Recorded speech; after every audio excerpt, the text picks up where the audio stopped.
যে কোনো লড়াইয়ে, যে কোনো রাজনৈতিক প্রকল্পে, যে কোনো তাজদিদের প্রক্রিয়ায় সঠিক পলিসি থাকা, সঠিক স্ট্র্যাটেজি থাকা এবং শত্রুকে সঠিকভাবে চিহ্নিত করা অত্যন্ত গুরুত্বপূর্ণ। এটা ছাড়া কখনো আপনি সফল হতে পারবেন না। এটা জজবা দিয়ে করলে হবে না, এটা আবেগ দিয়ে করলে হবে না, এটা উইশফুল থিঙ্কিং দিয়ে করলে হবে না, অথবা হিকমার নামে সুবিধাবাদের মাধ্যমে এটা করলে হবে না।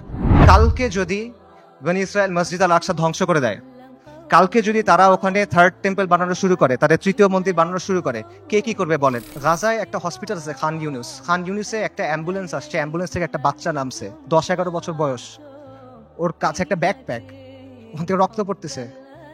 আল জাজিরা সাংবাদিক জিজ্ঞেস করছে যে এখানে তোমার এখান থেকে রক্ত পড়তেছে কেন, তোমার ব্যাগে কি? বলছে আমার ভাই।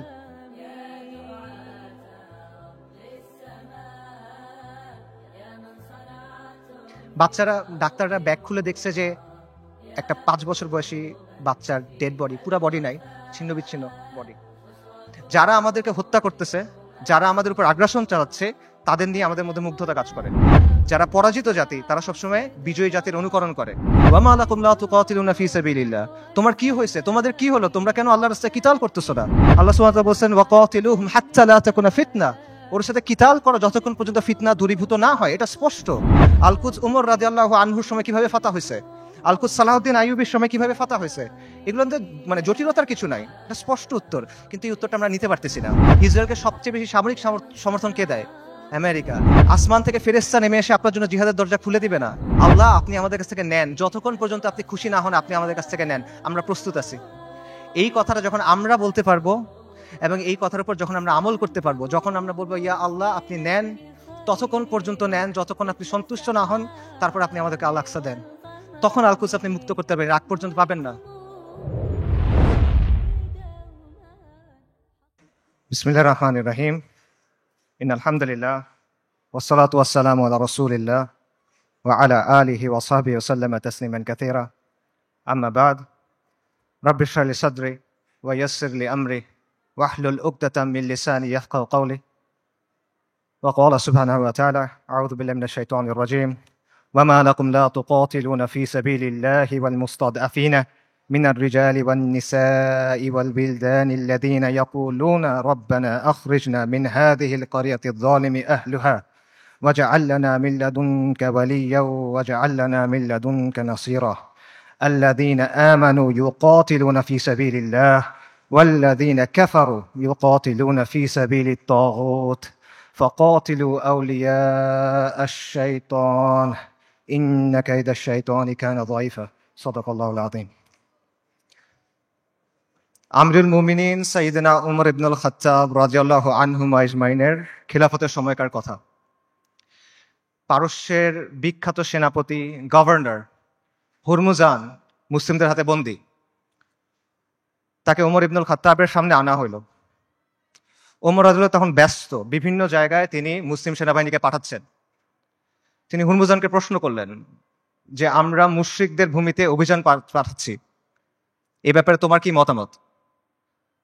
জবাবে হুরমুজান বলল, এই ভূমি এবং এই ভূমিগুলার অধিবাসীদের অবস্থা হলো একটা পাখির মতো। পাখির 2টা ডানা, 2টা পা, একটা মাথা। একটা ডানা ভেঙে ফেলবেন আর একটা ডানা থাকবে। 2টা ডানা ভেঙে ফেলবেন, পায়ের উপর ভর দিয়ে থাকবে। কিন্তু যদি মাথা কেটে ফেলেন তাহলে আর কোনো কিছু কোনো কাজে আসবে না। মুসলিমদের শত্রুদের অবস্থা হলো, একটা ডানা হলো রোমের কায়সার, রোমের সম্রাট, আরেকটা ডানা হলো পারস্য, 2টা পা আর মাথা হলো খসরু। আপনি যদি খসরুকে আক্রমণ করেন এই পাখি শেষ হয়ে যাবে, আপনি মুসলিমদের বলেন খসরুকে আক্রমণ করতে। ওমর রাদিয়াল্লাহু আনহু এই পরামর্শ গ্রহণ করলেন এবং ইতিহাস সাক্ষী যে এই স্ট্র্যাটেজি সফল হয়। ওমর ইবনুল খাত্তাব রাদিয়াল্লাহু আনহু আজমাইনের খিলাফতের সময় অর্ধেক পৃথিবীর উপর ইসলামী শাসন কায়েম হয়। যে কোনো লড়াইয়ে, যে কোনো রাজনৈতিক প্রকল্পে, যে কোনো তাজদিদের প্রক্রিয়ায় সঠিক পলিসি থাকা, সঠিক স্ট্র্যাটেজি থাকা এবং শত্রুকে সঠিকভাবে চিহ্নিত করা অত্যন্ত গুরুত্বপূর্ণ। এটা ছাড়া কখনো আপনি সফল হতে পারবেন না। এবং এই জিনিসটা করতে হবে বাস্তবতার নিরিখে, শরিয়ার আলোকে এবং নিজের সামর্থ্য অনুসারে। এটা জজবা দিয়ে করলে হবে না, এটা আবেগ দিয়ে করলে হবে না, এটা উইশফুল থিঙ্কিং দিয়ে করলে হবে না, অথবা হিকমার নামে সুবিধাবাদের মাধ্যমে এটা করলে হবে না। আমি মনে করি আজকে যে বিষয়টা নিয়ে আলোচনা, আল কুদসের মুক্তি কোন পথে, সেই আলোচনার ক্ষেত্রে এই বিষয়টা মাথায় রাখা অত্যন্ত গুরুত্বপূর্ণ। এবং আল কুদসের মুক্তি কোন পথে এই আলোচনাটাও জরুরি, কারণ ওয়ান্স এন্ড ফর অল আমাদের সামনে এটা স্পষ্ট হওয়া জরুরি যে আল কুদস কিভাবে মুক্ত হবে। গত 409 দিন ধরে গাজায় আমাদের মুসলিম ভাই বোনদের হত্যা করা হচ্ছে, তাদের উপর হত্যাযজ্ঞ চলতেছে, তাদের উপর ধ্বংসযজ্ঞ চলতেছে। শিশুদের হত্যা করা হচ্ছে, নারীদের হত্যা করা হচ্ছে, বৃদ্ধদের হত্যা করা হচ্ছে, পুরুষদের তো হত্যা করা হচ্ছেই। তারা মারা যাচ্ছেন বুলেটের আঘাতে, বোমার আঘাতে, ধ্বংসস্তূপের নিচে চাপা পড়ে, শ্বাসরুদ্ধ হয়ে, জ্যান্ত আগুনে পুড়ে, চিকিৎসার অভাবে, ওষুধের অভাবে, অনাহারে, না খেতে পেয়ে। বাসাবাড়ি থেকে শুরু করে হসপিটাল, ইউনিভার্সিটি, রিফিউজি ক্যাম্প, কোনো কিছু বাকি নাই। ইহুদিরা সব জায়গায় হামলা করতেছে। পৃথিবীর top medical journal the Landsat সেটা বলছে যে গাজায় প্রায় 2 লক্ষ মানুষ মারা গেছে, কিন্তু এই সংখ্যাটা নিশ্চিত করা যাচ্ছে না, কারণ লাশগুলো ধ্বংসস্তূপের নিচে চাপা পড়ে আছে। এবং এটা পুরো পৃথিবীর কাছে স্পষ্ট যে ইহুদিরা এখানে একটা গণহত্যা চালাচ্ছে, এথনিক ক্লেন্সিং করতেছে, জাতিগত নিধন এবং জেনোসাইড চালাচ্ছে তারা। খোদ ICJ, international court of justice, তারা বলছে গাজায় যেটা হচ্ছে এটা গণহত্যা হিসেবে কোয়ালিফাই করতে পারে। অ্যান্ড ইয়েট কেউ কিছু করে নাই। এটা সবার চোখের সামনে হচ্ছে, এটা কোনো পাথরের নিচে হচ্ছে না, কোনো গর্তের ভিতরে হচ্ছে না, কোনো অন্ধকার কোনায় হচ্ছে না। এটাকে বলা হচ্ছে the world's most televised genocide. এটা লাইভ স্ট্রিমিং হচ্ছে, আপনি চোখের সামনে দেখছেন কি হচ্ছে, আপনি লাইভ আপডেট পাচ্ছে, বা কি কেউ কিছু করে নাই। আন্তর্জাতিক আইন, মানবাধিকার, আন্তর্জাতিক সম্প্রদায়, জাতিসংঘ কেউ কিছু করে নাই, তারা এখানে নিষ্ক্রিয় দর্শক। আর পশ্চিমা বিশ্ব, আমেরিকা, ইউরোপ, তারা সক্রিয়ভাবে এই গণহত্যায় মদত দিচ্ছে। তারা ইসরায়েলকে অস্ত্র দিচ্ছে, তারা ইসরায়েলকে ফিনান্সিয়ালি হেল্প করতেছে, এবং তারা ইসরায়েলকে কূটনৈতিকভাবে হেল্প করতেছে। আর মুসলিম বিশ্বের মুসলিম বিশ্বের শাসকদের কি অবস্থা? তাদের অবস্থা হলো তারা একদিকে কিছু বিবৃতি দিচ্ছে, আর পেছনে তলে তলে তারা ইসরায়েলের সাথে নর্মালাইজেশন করতেছে। এটা হলো বাস্তবতা। এবং এই সব কিছুর পরে যে কথা, সেটা হলো মসজিদ আল আকসা আজকে বনু ইসরায়েলের দখলে। এটা হলো বাস্তবতা। কালকে যদি বনু ইসরায়েল মসজিদ আল আকসা ধ্বংস করে দেয়, কালকে যদি তারা ওখানে থার্ড টেম্পল বানানো শুরু করে, তাদের তৃতীয় মন্দির বানানো শুরু করে, কে কি করবে বলেন? যাদের কথা এতক্ষণ বললাম, এরা কে কি করবে? কেউ কিচ্ছু করবে না। এটা বাস্তবতা। খালাস, এর চেয়ে খারাপ আর কোনো পরিস্থিতি হইতে পারে না। কাজেই এই অবস্থায় এই প্রশ্নের উত্তরটা আমাদের কাছে স্পষ্ট হওয়া দরকার যে আল কুদসের মুক্তি কোন পথে। এবং এই প্রশ্নের উত্তর কঠিন না, এই প্রশ্নটাও সহজ, প্রশ্নের উত্তরও সহজ। আল্লাহ আজ্জা ওয়া জাল কোরআনে এই প্রশ্নের উত্তর দিয়ে দিচ্ছেন। আমাদের ইতিহাস থেকে এই প্রশ্নের উত্তর স্পষ্ট, এবং এই সময়েও, এই যুগেও, সাম্প্রতিক সময়েও এই প্রশ্নের উত্তর অনেকে আমাদের কাছে স্পষ্ট করে দিচ্ছেন। কিন্তু স্পষ্ট উত্তর, সহজ উত্তর আমরা সহজে মানতে পারি না। উত্তর অনেক সহজ, উত্তরটা নেওয়া কঠিন। সো এই জন্য এই প্রশ্নের উত্তরটা স্পষ্ট করা দরকার। আমি আসলে এই জন্যই আজকে আসছি। আমার এখানে আসার কথা ছিল না, আই হ্যাড ডিফারেন্ট প্ল্যান্স। এই সেমিনারটা আমার অ্যাটেন্ড করার কথা ছিল না। যে কয়টা কারণে অ্যাটেন্ড করা, তার অন্যতম বা প্রধান কারণ হলো যে আমার কাছে মনে হয়েছে আমি অনেক জায়গায় গেছি, অনেক কথা বলছি, বাট এই কথাগুলো বলা হয় নাই, এবং এই কথাগুলো বলা প্রয়োজন। সো এগুলো বলার জন্য আমি আসলে এখানে আসছি। এবং আজকে দেখবেন যে অনুষ্ঠানের যে অন্য টপিকগুলো আছে, সেটার সাথে আমার টপিকটা একটু ডিফারেন্ট। মূল টপিকগুলো হলো যে ইসলামের প্রস্তাবনা, সমাজের ক্ষেত্রে, রাষ্ট্রের ক্ষেত্রে। এই টপিকটা একটু ডিফারেন্ট, কারণ আমি রফিক ভাইকে বলছিলাম যে আমি সেমিনারে আসবো, বাট আমাকে এই টপিকে কথা বলতে দিতে হবে। আমি আসছি দুইটা কারণে। এক হলো আপনাদের সামনে স্পষ্ট করে দেওয়ার জন্য যে আল কুদসের মুক্তি কোন পথে, যাতে আপনাদের কোনো অজুহাত না থাকে, আপনারা যেন পরে গিয়ে বলতে না পারেন কেউ আমাদেরকে বলে নাই, আমরা জানতাম না, আমরা বুঝি নাই। এই অজুহাতটা সরায় নেওয়ার জন্য আসছি। আর আমি এই জন্য আসছি যাতে যেই দিন আল্লাহ আজ্জা ওয়া জালের সামনে গিয়ে দাঁড়াইতে হবে আমার, সেদিন যেন আমি এটুক বলতে পারি যে আমি কিছু করতে পারি নাই, কিন্তু এই কথাটা আমি আমার কমের সামনে বলছিলাম।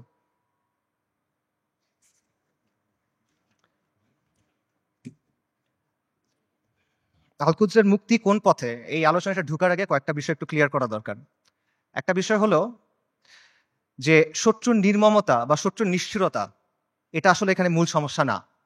কারণ এর চেয়েও নির্মম, এর চেয়েও নিষ্ঠুর ঘটনা আমাদের ইতিহাসে ঘটছে, এই উম্মার সাথেই ঘটছে। প্রথম ক্রুসেডের কথা চিন্তা করেন, যখন ক্রুসেডাররা জেরুজালেম দখল করে নিল 1099 সালের জুলাইয়ের 15 তারিখ, আজকে থেকে 925 বছর আগের কথা। খ্রিস্টান ইতিহাসবিদরা লিখছে যে তারা এমনভাবে ম্যাসাকার করছে যে রাস্তায় কিছু কিছু জায়গায় পায়ের গোলারি পর্যন্ত মানুষের রক্ত ছিল, আর কিছু কিছু জায়গায় রক্ত ছিল হাঁটু পর্যন্ত, মুসলিমদের রক্ত। এবং তারা জেরুজালেম পর্যন্ত যাওয়ার সময় যতগুলো শহর পার হয়েছে প্রত্যেকটা শহরে ম্যাসাকার করছে, রেপ করছে, লুট করছে, আর্সন করছে, আগুন লাগাই দিছে।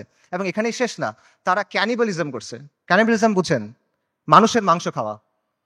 এটা ঐতিহাসিকভাবে প্রমাণিত। সিরিয়ার উত্তর পশ্চিমে একটা শহর আছে আল মারাতুন নুমান। এই শহরে 1098 সালে খ্রিস্টান হিস্টোরিয়ানদের লেখার মধ্যে আসে যে তারা মুসলিমদের লাশ সিদ্ধ করে খাইছে, বড়দের লাশ, প্রাপ্তবয়স্কদের লাশ, এবং শিশুদের লাশ স্পিড রোস্ট করছে। স্পিড রোস্ট মানে বোঝেন? একটা বড় লোহার শিক থাকে, সেই শিকের মধ্যে একটা জন্তুকে এফর ওফর করা হয়, মনে করেন একটা কবুতর বা একটা মুরগি। তারপর এটা আগুনের উপর ঝুলানো হয় শিকটা, তারপর এটা ঘুরানো হয়, তখন আগুনটা ঝলসায় মাংসটা রান্না হয়। আপনারা অনেক সময় দেখবেন যে গ্রিল চিকেন এভাবে রান্না করে। এইভাবে মুসলিমদের শিশুদের রান্না করে খাইছে। আমি বানায় বলতেছি না। ক্যানিবলস অ্যান্ড ক্রুসেডার্স একাডেমিক পেপার আছে, খুঁজে দেখেন, সেখানে প্রাইমারি সোর্স দেওয়া আছে, 12টা খ্রিস্টান সোর্স থেকে এটা প্রমাণিত। এই ঘটনা আমাদের সাথে ঘটছে। তাতারদের কথা চিন্তা করেন, বলা হয় যে মঙ্গলরা যখন বাগদাদ আক্রমণ করছিল 40 দিন পর্যন্ত মুসলিমদের হত্যা করছে। দজলা নদীর পানি লাল আর কালো হয়ে গেছে। লাল হলো মুসলিমদের রক্তে, কালো হলো সবকিছু পুরাই দিছে, ছাই গিয়ে নদীর পানিতে মিশছে, পানি কালো হয়ে গেছে।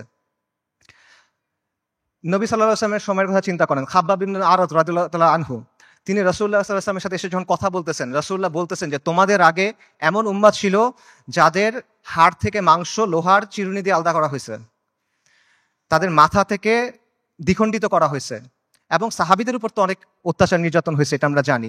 কাজে অত্যাচার নির্যাতন এটা এখানে মূল ইস্যুটা না। আমার কথা ভুল বুঝবেন না, আমি বলতেছি না যে আমাদের গাজ্জার ভাই বোনরা তারা যেই কুরবানি করতেছেন, যে কষ্ট করতেছে, আমি এটা ডাউন প্লে করতেছি না। I am saying this just to put this things into perspective. মানে বিষয়টা বোঝা যে এইটা আগে ঘটেনি এমন না, এরকম ঘটনা আগেও ঘটছে। সমস্যা এখানে না, সমস্যা অন্য জায়গায়। সমস্যাটা হলো যে ক্রুসেডারদের সময় যখন আগ্রাসন হয়েছে, তাতারদের সময় যখন আগ্রাসন হয়েছে, তখন মুসলিমরা ক্রুসেডারদের সামরিক শক্তিকে সমীহ করত। তারা তাতারদের যে হিংস্রতা, এটা নিয়ে কনসার্ন ছিল, কিন্তু ওদের নিয়ে ফ্যাসিনেশন ছিল না, তাদের নিয়ে মুগ্ধতা ছিল না। আপনি তাদের লেখা যদি পড়ে দেখেন, দেখবেন যে ক্রুসেডের সময় যেসব মুসলিম হিস্টোরিয়ানরা লিখছেন, তারা ক্রুসেডারদের নিয়ে মজা করতেছে যে তাদের কাজকর্ম এমন কেন, তাদের বিশ্বাস এমন কেন, তাদের কালচার এমন কেন। তাতারদের সময় একটা বিখ্যাত ঘটনা আছে, অনেক আলেমদের আলোচনায় শুনবেন, যে হুলাকু খানের মেয়ে, বলা হয় হুলাকু খানের মেয়ে, তাতারদের নেতার মেয়ে বাগদাদ শহরে বের হয়েছে। সে একজন আলেমকে দেখছে, তাকে গিয়ে প্রশ্ন করতেছে, এই তোমাদের কোরআনে না লেখা আছে আল্লাহ তোমাদের বিজয়ী করবেন, আল্লাহ তোমাদের কর্তৃত্ব দিবেন, তোমরা সম্মানিত হবা? আর এটা কোরআন তো ভুল, কারণ আমরা তোমাদের উপরে কর্তৃত্ব করতেছি, তোমরা আমাদের অধীনস্থ। তখন সেই আলেম বলছেন যে রাখাল যখন ভেড়া নিয়ে যায় তখন সাথে কিছু কুকুর নিয়ে যায়, গার্ড ডগস। কেন নেয়? কারণ ভেড়া যখন পাল থেকে বের হয়ে যায় তখন কুকুর ছেড়ে দিতে হয়, কুকুরের ধাওয়া খেয়ে ভেড়াগুলো আবার পালে ফেরত আসে। তোমরা তাচাররা হলো এই কুকুর। আল্লাহ তোমাদেরকে পাঠাইছেন কারণ আমরা দিন থেকে সরে গেছি। তোমাদের ধাওয়া খেয়ে আমরা দিনের দিকে যখন ফিরবো, তখন যিনি তোমাদের ছাড়ছেন তিনি তোমাদের আবার বেঁধে ফেলবেন। সুবহানাল্লাহ। আন্ডারস্ট্যান্ডিংটা খুব ক্লিয়ার। তাদের মধ্যে অনুশোচনা ছিল, দুঃখ ছিল, কিন্তু কোনো কনফিউশন ছিল না, শত্রুকে নিয়ে মুগ্ধতা ছিল না। তারা এটা ক্লিয়ার ছিল যে আমরা দিন থেকে সরছি, এই জন্য আজকে আমাদের এই অবস্থা, আমাদের দিনে ফেরত আসতে হবে। কিন্তু আমাদের আজকের কি অবস্থা? আমাদের অবস্থাটা কমপ্লিটলি ডিফারেন্ট। যারা আমাদেরকে হত্যা করতেছে, যারা আমাদের উপর আগ্রাসন চালাচ্ছে, তাদের নিয়ে আমাদের মধ্যে মুগ্ধতা কাজ করে, তাদের নিয়ে আমাদের মধ্যে ফ্যাসিনেশন কাজ করে, এবং আমরা মনে করি যে আমরা আরো বেশি করে কুফারের মতো হইতে হবে, আমাদের কুফারের অনুকরণ করতে হবে, তাহলে মনে হয় আমরা জিততে পারবো, তাহলে মনে হয় আমাদের দুরবস্থা যাবে। এবং আমরা মনে করি যে কুফারের যে তন্ত্রমন্ত্র আছে, কুফারের যে বাদ মতবাদ আছে, এগুলোর মাধ্যমে মনে হয় দিনের খেদমত হবে। আমরা এটা চিন্তা করতেছি। এগুলো কেন হচ্ছে? কারণ শত্রুর দিন নিয়ে আমাদের মধ্যে মুগ্ধতা আছে, আর আমাদের দিন নিয়ে আমাদের মধ্যে আছে হীনম্মন্যতা। ইবনু খালদুন একটা কথা বলছেন যে the vanquish always imitates the victor. যারা পরাজিত জাতি তারা সবসময় বিজয়ী জাতির অনুকরণ করে। এক্স্যাক্টলি সেম জিনিসটা এখানে হচ্ছে। ক্রুসেডের সময়, মঙ্গলদের আগ্রাসনের সময় আমরা সামরিক এবং রাজনৈতিকভাবে পরাজিত ছিলাম, কিন্তু আদর্শিকভাবে পরাজিত ছিলাম না। এখন আমরা সামরিক, রাজনৈতিকভাবে পরাজিত, আমরা আদর্শিকভাবে পরাজিত, আমরা মনস্তাত্ত্বিকভাবে পরাজিত। এই কারণে সহজ যে উত্তর, সহজ যে সমাধান, এটা আমরা গ্রহণ করতে পারি না। আল-কুদসের মুক্তি কোন পথে হবে? আল-কুদসের মুক্তি হবে জিহাদের মাধ্যমে, কিতালের মাধ্যমে, তরবারির ধারালো অগ্রভাগ দিয়ে আল-কুদস মুক্ত হবে, আর কোনো কিছু দিয়ে হবে না। আল্লাহ আযজা ওয়া জাল কোরআনে বলছেন আল-কুদসের জন্য আপনার করণীয় কি?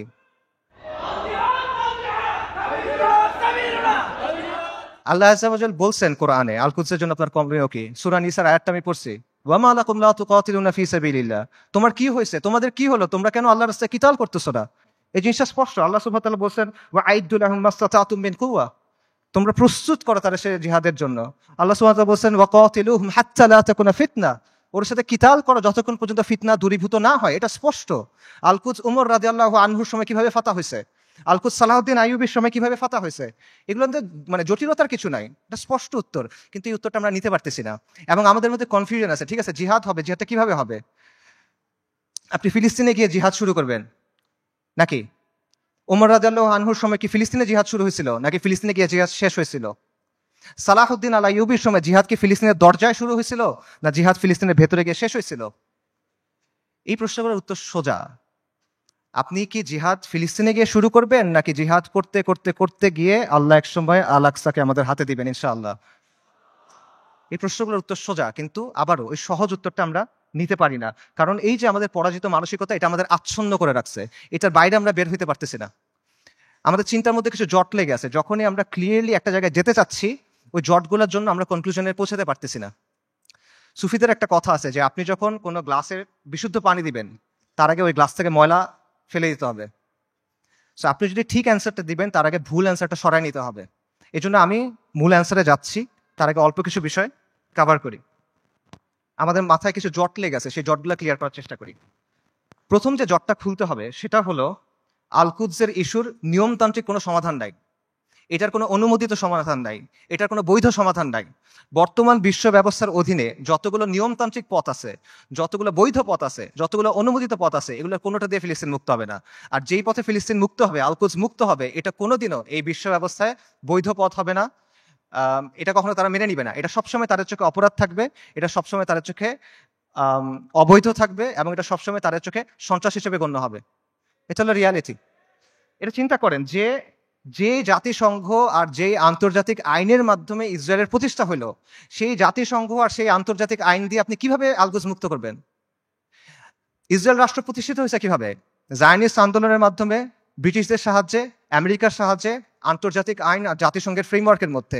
এই বিশ্ব ব্যবস্থা, এটা ইসরায়েলকে জন্ম দিছে, এবং এই বিশ্ব ব্যবস্থা ইসরায়েলকে টিকায় রাখছে। তাহলে এই বিশ্ব ব্যবস্থার অধীনে যতগুলো সম্ভাব্য সমাধান আছে, কোনোটা দিয়ে আপনি ইসরায়েলকে সরাইতে পারবেন না। সম্ভাব্য সমাধান কি বলেন? One state solution, two state solution. একটা রাষ্ট্র হবে, ইহুদি রাষ্ট্র, সেখানে সবাই থাকবে, অথবা একটা ইহুদি রাষ্ট্র, একটা ফিলিস্তিনি রাষ্ট্র। এই তো সলিউশন। দুই ক্ষেত্রে তো ইসরায়েল থাকতেছে, খালি সীমানার হেরফের হচ্ছে। কাজে এইভাবে আপনি যদি পুরা আল কুদসকে মুক্ত করতে চান, আপনি বিশ্ব ব্যবস্থার অধীনে নিয়মতান্ত্রিক কোনো বৈধ পথ নাই, এটা স্পষ্টভাবে বুঝতে হবে। তথাকথিত আন্তর্জাতিক আইন, মানবাধিকার, এসব মেনে আপনি আল কুদসকে মুক্ত করতে পারবেন না। এগুলো হলো আপনার জন্য বাধ্যতামূলক, ওদের জন্য অপশনাল। ইসরায়েল কতগুলো মানবাধিকার ভঙ্গ করছে, ইসরায়েল কতগুলো আন্তর্জাতিক আইন ভঙ্গ করছে, আমেরিকা ইরাক আর সিরিয়াতে কি করছে, ফ্রান্স এখন আফ্রিকাতে কি করতেছে, ইভেন জাতিসংঘের যে শান্তিরক্ষা বাহিনী, এর আগে সুদান, হাইতি, লাইবেরিয়া, কঙ্গো, এসব জায়গায় গিয়ে সাধারণ মানুষকে রেপ করতেছে। এগুলো মানবাধিকার লঙ্ঘন না? আন্তর্জাতিক আইনের ভঙ্গ হয় না এখানে? কার কি হয়েছে? কিচ্ছু হয় নাই। এটা ওরা বানাবে, আপনি মানবেন? এটা ওরা মানার জন্য না। আপনি এগুলো বিশ্বাস করে বসে আছেন, লাভ নাই। এগুলো হলো, এগুলো দিয়ে ওরা আপনার হাত দুই পেছনে বেঁধে রাখবে, তারপর ইসরায়েল এসে আপনাকে জবাহ করবে। এরা আমাদেরকে নারী অধিকারের কথা বলবে, শিশু অধিকারের কথা বলবে, মানবাধিকারের কথা বলবে, পর্দার সমালোচনা করবে, নিকাবের সমালোচনা করবে, শরিয়ার সমালোচনা করবে। তারপর আমাদের বইয়ের মধ্যে এলজিবিটি ঢুকাবে। কিন্তু যখন লিটারেলি হাজার হাজার নারী, শিশু, বৃদ্ধ মারা যাচ্ছে, জেনোসাইড হচ্ছে, এথনিক ক্লেন্সিং হচ্ছে, তখন এরা এসে কি বলবে? Israel has the right to defend itself, we must condemn Hamas. এই তো অবস্থা। এটা হলো আন্তর্জাতিক আইন এবং মানবাধিকারের অবস্থা। আমেরিকাতে একজন বিখ্যাত দায়ী ছিলেন, মালিকা শাহবাজ, ম্যালকম এক্স, এই নামে চিনবেন অনেকে। ওনার একটা কথা আছে, খুব বিখ্যাত কথা, এবং আমি মনে করি এই কথাটা আমাদের সবার বোঝা উচিত। উনি বলছেন, we want freedom by any means necessary, we want justice by any means necessary, we will strike at injustice by any means necessary. অর্থাৎ মুক্তির জন্য, মর্যাদার জন্য, সম্মানের জন্য, অন্যায় বন্ধ করার জন্য যা যা করা প্রয়োজন তা সবই করতে হবে। সহজ। ম্যালকম এক্স আফ্রিকান আমেরিকান ছিলেন, পশ্চিমা বিশ্বের বাস্তবতা উনি খুব কাছ থেকে দেখছেন, এবং ওনার মধ্যে হীনমন্যতা ছিল না, জাতে ওঠার টেন্ডেন্সি ছিল না। ওনার এই চিন্তা ছিল না যে আমার কৈফিয়ত দিতে হবে, তাই উনি সহজ কথাটা সহজে বলে দিয়েছেন। তো এই কথাটা আপনারা বুঝতে হবে। যদি আপনি মুক্তি চান, যদি আপনি মাথা উঁচু করে বাঁচতে চান, তাহলে you have to get it by any means necessary. এটা মাথার মধ্যে গেঁথে নেন, এটা মনের মধ্যে খোদাই করে নেন যে আন্তর্জাতিক আইন, জাতিসংঘ, মানবাধিকার এগুলা মেনে কিয়ামত পর্যন্ত আপনি আল আকসাকে মুক্ত করতে পারবেন না। এটা অনেকে বুঝবেন, ঠিক আছে, জাতিসংঘ দিয়ে আল আকসা মুক্ত হবে না, তাহলে মুক্ত হবে কিভাবে? অনেকগুলো মুসলিম দেশ আছে, এই মুসলিম দেশগুলোকে আমাদের সামাজিক অর্থনৈতিকভাবে শক্তিশালী করতে হবে, সামরিকভাবে শক্তিশালী করতে হবে, তাহলে মনে হয় কোনো এক সময় আলকুদস মুক্ত হয়ে যাবে। না, এভাবেও হবে না। এরকম রাষ্ট্র যেগুলো আছে গত 1 বছরে তারা কি করছে বলেন? এরকম কিছু রাষ্ট্রের নাম বলেন। ইউএই, কাতার, সৌদি আরেবিয়া, তুরস্ক, এরা এই রাস্তাতেই আছে, তাই না? আচ্ছা, তারা কি করছে বলেন? সর্বপ্রথম যে রাষ্ট্র ইসরায়েলের সাথে নর্মালাইজেশন করছে, প্রথম যে রাষ্ট্রগুলো করছে তার মধ্যে একটা হলো ইউএই। ইসরায়েলকে সবচেয়ে বেশি অস্ত্র সাপ্লাই দেয় আমেরিকা। সেই অস্ত্র ইসরায়েলে পৌঁছায় কিভাবে? যে রুটগুলো ব্যবহার হয়ে পৌঁছায় তার একটা হলো কাতারে। গাজায় যে অস্ত্র দিয়ে আপনার ভাই বোনকে হত্যা করা হচ্ছে, সেই অস্ত্র এসে প্রথমে পৌঁছাচ্ছে কাতারে। সৌদি আরব কি করতেছে? একদিকে পেছনে নর্মালাইজেশনের চেষ্টা করতেছে, আরেকদিকে মরুভূমির মধ্যে কনসার্ট হচ্ছে। ইসরায়েলের চ্যানেল 13 একটা প্রতিবেদন আছে, সেখানে বলা হয়েছে যে যখন লোহিত সাগরে ব্লকেট দিল হুথিরা, ইয়েমেনের হুথিরা যখন লোহিত সাগরে ব্লকেট দিল, তখন ইসরায়েলে কার্গো গেছে কিভাবে? দুবাই, জর্ডান এবং সৌদি আরবের মধ্য দিয়ে। আর যারা এগুলোর বিরুদ্ধে কথা বলার মতো মানুষ, সেই হকপন্থী ওলেমায়ে কেরাম, শত শত ওলেমায়ে কেরাম গত 7-8 বছর ধরে তাদের জেলে। আর তুরস্কের কথা আপনি বলবেন, মানে তুরস্কের অনেক রেটরিক আছে, অনেক কথা তুরস্কের বিরুদ্ধে বললে অনেকে মন খারাপ করেন। আমাকে বলেন যে তুরস্কের বাস্তবতা কি? তুরস্ক কি করছে আমাকে বলেন। তুরস্কের বাস্তবতা হলো তুরস্ক নেটো সদস্য। তুরস্কের বাস্তবতা হলো তুরস্কের মিলিটারি আইডিএফ এর সাথে জয়েন্ট মিলিটারি এক্সারসাইজ করে। সো আপনি যদি মনে করেন যে এইটার মাধ্যমে হবে, এটা আসলে অবাস্তব চিন্তা ভাবনা। এই রাষ্ট্রগুলো, এই শাসনগুলো আন্তর্জাতিক বিশ্ব ব্যবস্থার অংশ, এগুলোর সাথে আপোষ করে তারা টিকে থাকে। এবং আধুনিক মুসলিম রাষ্ট্রগুলো, তথাকথিত মুসলিম রাষ্ট্রগুলোর যে শাসন ব্যবস্থা, এটা হলো ঔপনিবেশিক শাসন ব্যবস্থার ধারাবাহিকতা। আমাদের এখানে ইসলামী শাসন ছিল, ফিরিঙ্গিরা এসে তাদের শাসন ব্যবস্থা চাপাই দিছে, এখন এই রাষ্ট্র এবং এই শাসকরা সেটাই কন্টিনিউ করতেছে। এটা হলো রিয়ালিটি। কাজে বিশ্ব ব্যবস্থা যদি দুর্বল হয়, এই শাসকদের মস্তক কেঁপে উঠবে। এবং বিশেষ করে আরবের যে রাজতন্ত্রগুলো আছে বা মনার্কিগুলো আছে, তারা ক্ষমতায় আছে এবং টিকে আছে প্রথমে ব্রিটেনের সাথে আপোষ করার মাধ্যমে, এখন আমেরিকার সাথে আপোষ করার মাধ্যমে।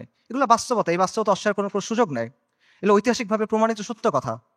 কাজেই এরা কখনোই এমন কোনো কাজ করবে না যেটা এই বিশ্ব ব্যবস্থার বিরুদ্ধে চায়। তারা যদি আন্তরিকভাবে চায়ও, তাহলে তারা এটা করতে পারবে না। তারা অ্যাট বেস্ট এটা ম্যানেজ করতে পারবে, এবং এটি তারা চেষ্টা করে ম্যানেজ করা, যে 2 লক্ষ মানুষ মারা গেছে, আমরা একটা বিবৃতি দিব, এইটুকুই তারা করবে।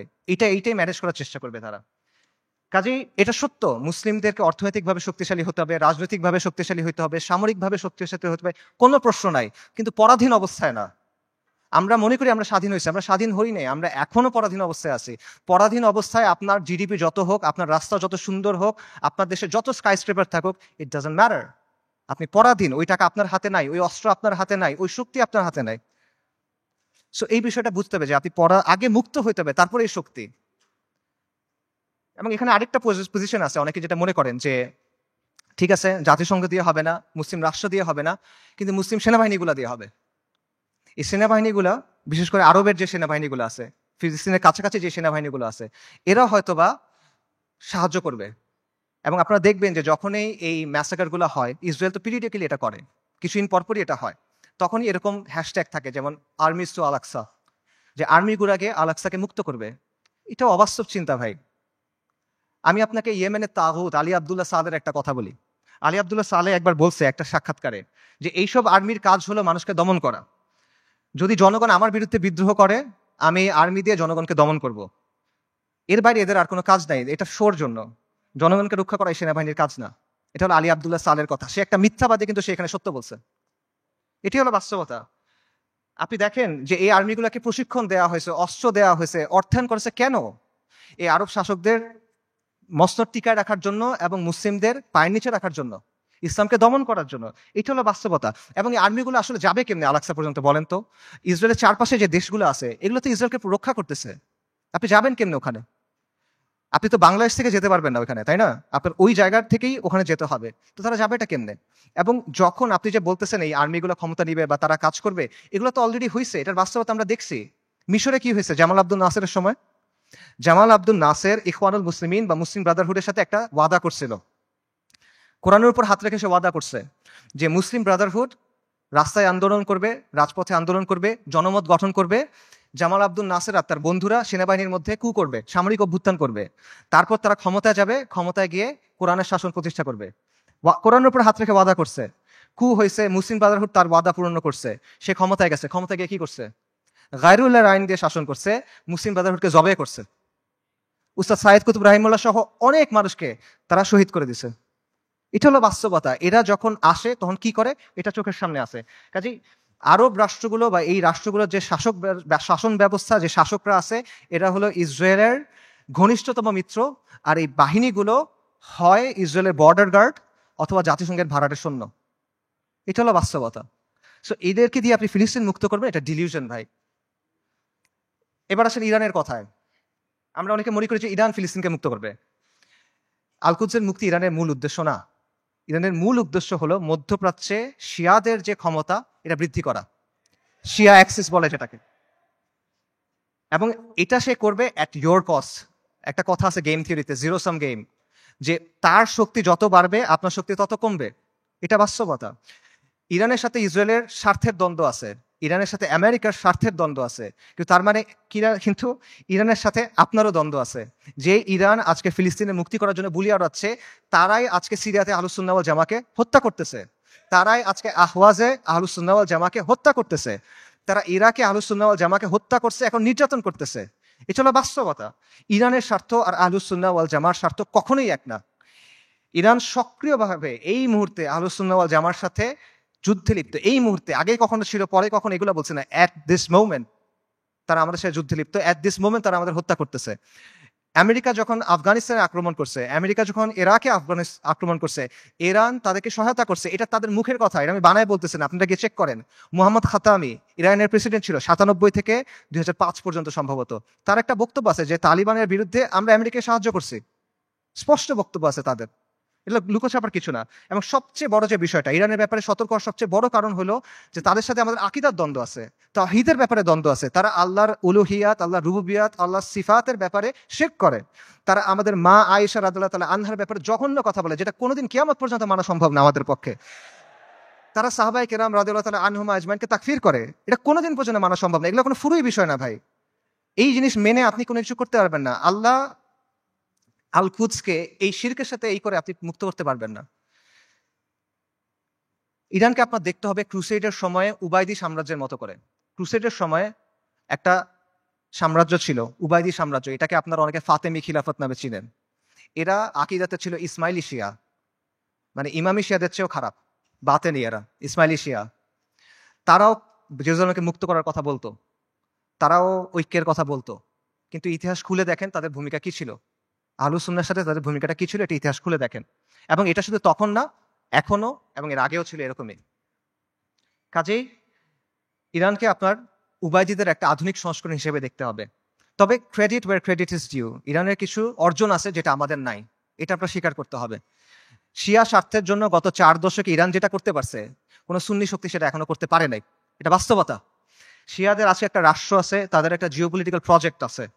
মধ্যপ্রাচ্যে আহলুস সুন্নাহর এরকম কোনো কিছু এখনো নাই। বৈশ্বিকভাবে ফিলিস্তিন ইস্যু ব্যবহার করে ইরান প্রতিরোধের একটা রেটরিক তৈরি করছে, এক ধরনের সফট পাওয়ার তৈরি করছে।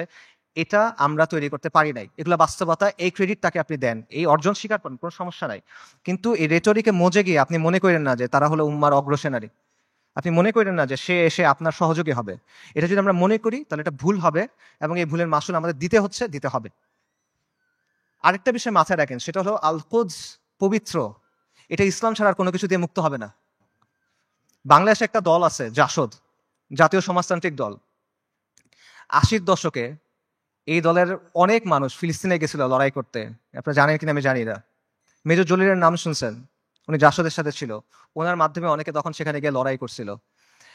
এই যে ইয়াসির আরাফাতদের যে দল ছিল পিএলও, এটার সাথে তারা ওখানে গিয়ে লড়াই করছিল, এগুলো ডকুমেন্টেড। তো এই জাসদ বা এই পিএলওর হাতে আল্লাহ কখনো আল কুদসের মুক্তি দিবেন না। মূলহিত কমিউনিস্ট সেকুলারিস্ট ন্যাশনালিস্টদের হাতে আল্লাহ আল কুদসকে দিবেন না। আল কুদস মানে কি? আল কুদস মানে পবিত্র, পবিত্র জিনিস মানুষ আল্লাহ অপবিত্রদের হাতে দিবেন না, অসম্ভব। যেই বিজয় আল্লাহ প্রথমে দিচ্ছেন আল ফারুকের কাছে রাদিয়াল্লাহু আন, যেই বিজয় আল্লাহ দিচ্ছেন সালাহউদ্দিনের কাছে, এটা আল্লাহ কোনো কমিউনিস্টকে দিবেন না, এটা আল্লাহ কোনো জাতীয়তাবাদীকে দিবেন না। এটা যদি মুক্ত হয়, এটা ইসলামের নামে মুক্ত হবে।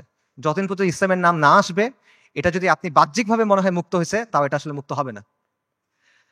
এবং এখানে এটাও বুঝেন যে ফিলিস্তিনের মানুষরা নিজে নিজে আল-কুদসকে মুক্ত করতে পারবে না।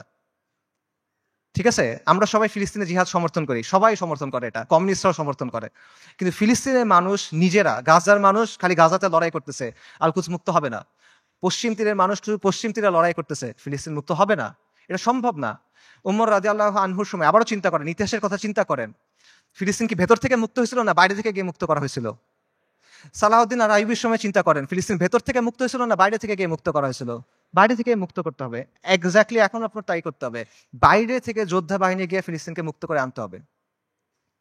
কিন্তু এখানে সমস্যাটা হলো যে বাইরে থেকে যে যারা যাবে, তারা যাবেটা কিভাবে?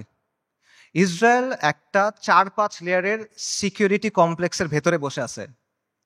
সহজ করে বলি, ইসরায়েল যেতে হলে আপনার 4টা বা 5টা পাহাড় টপকাইতে হবে।